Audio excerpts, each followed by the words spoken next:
Salut à tous, j'ai reçu en cadeau une manette un peu spéciale. Elle remplace à la fois les Joy-Con et la manette Pro. Ça fait quelques semaines que je la teste et voici mon retour d'expérience. Je te mets en commentaire un lien d'affiliation si jamais tu veux l'acheter. Et pour être au courant de mes dernières vidéos, tu t'abonnes à ma chaîne YouTube évidemment et à tous mes réseaux sociaux où je poste très régulièrement, donc TikTok, Instagram et Facebook. Mon test de la QRD Stellar T5, c'est tout de suite sur TechNesh.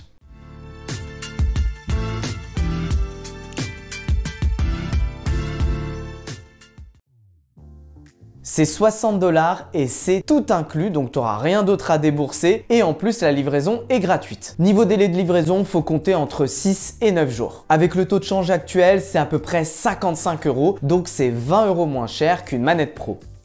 T'as deux modèles proposés et là c'est vraiment chacun ses goûts. Moi personnellement j'ai préféré la T5 parce qu'elle était transparente, elle avait un design sympa et t'as des LED que autour des joysticks. T'as la T3 aussi qui n'est pas transparente et par contre qui a des LED absolument partout. Donc voilà, si t'aimes bien les couleurs arc-en-ciel sur ta manette, c'est sympa. Elle a un design de manette de gamer, donc voilà, après c'est là encore chacun ses goûts. Moi personnellement j'aime bien. Mais surtout elle a plusieurs avantages. Déjà t'as des joystick hall, donc t'as pas de risque de drift contrairement à ceux des Joy-Con et de la manette Pro. C'est vrai que maintenant c'est réparé gratuitement par Nintendo, mais il faut renvoyer la manette, attendre qu'on te la répare. Enfin c'est un peu pénible de devoir le faire à chaque fois que tu as ce problème. Et autre avantage de cette manette, c'est qu'elle peut s'utiliser aussi bien comme des Joy-Con que comme une manette Pro. Alors c'est vrai qu'avec la Switch, tu as un accessoire qui te permet de connecter tes deux Joy-Con pour les transformer en manette, mais niveau ergonomie, ça n'a absolument rien à voir entre les deux. Bon, il y a quand même un inconvénient, c'est que quand ils sont attachés à la Switch, forcément, elle est beaucoup plus imposante. Donc même si tu as moins mal aux mains après une longue session de jeu, tu pourras pas la mettre dans la pochette fournie avec la console. Et dernier point aussi que j'ai relevé, c'est que les touches procurent une sensation très particulière qui m'a un peu surpris au début. Que ce soit les gâchettes ou les boutons, ça se rapproche plutôt d'un clic de souris que d'une manette comme celle de la PS5 par exemple. Je m'y suis habitué et il y a un gros avantage, c'est qu'à chaque fois que tu appuies sur un bouton, grâce au petit clic que tu entends, tu sais tout de suite si tu as appuyé ou pas.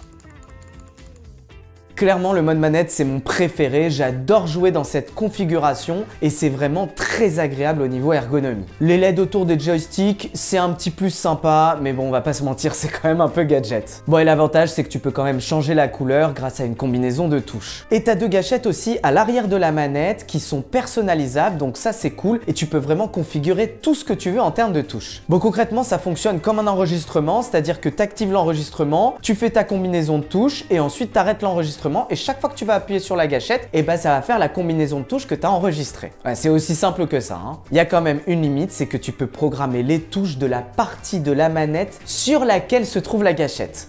Par exemple, avec la gâchette gauche, je ne peux pas programmer des combinaisons de touches avec les boutons A, B, X, Y. Après, tu peux toujours appuyer sur une gâchette puis l'autre, comme ça tu auras vraiment toutes les combinaisons de touches possibles. Il y a quand même deux points à avoir en tête avant d'acheter cette manette et que j'ai remarqué pendant mon test. Déjà, les gâchettes à l'arrière, j'ai quand même tendance à appuyer dessus de manière involontaire à cause de leur placement, donc faudra s'habituer et essayer d'éviter d'appuyer dessus par mégarde. Surtout si tu as programmé une combinaison de touches, c'est quand même dommage. Et deuxième point, pendant mon test, mais finalement j'ai trouvé la solution, j'ai eu quelques soucis de connexion entre ma manette et ma Switch. Donc concrètement, les commandes répondaient plus correctement. Alors le problème, c'est que ma Switch était derrière mon écran. Depuis que je l'ai mis devant mon téléviseur, là j'ai plus aucun problème. Niveau autonomie, j'ai pas vraiment pu faire un test complet parce que j'ai switché entre le mode manette et le mode Joy-Con attaché à la console. Et en fait, à chaque fois que tu mets la console sur le dock avec la manette attachée de chaque côté, ça la charge automatiquement. Donc finalement, c'est pas vraiment un problème l'autonomie si toi aussi tu switches entre les deux modes. Selon la marque, c'est environ 6 heures d'autonomie. C'est plutôt proche de ce que propose la manette de la PS5. Par contre, c'est vraiment moins que ce que propose la manette Pro qui a une batterie avec une capacité 2 fois plus importante. Et dernier point là-dessus, c'est que par contre pour pouvoir charger la manette, faut charger chaque partie de la manette en USB-C si tu veux pas les attacher à ta Nintendo Switch.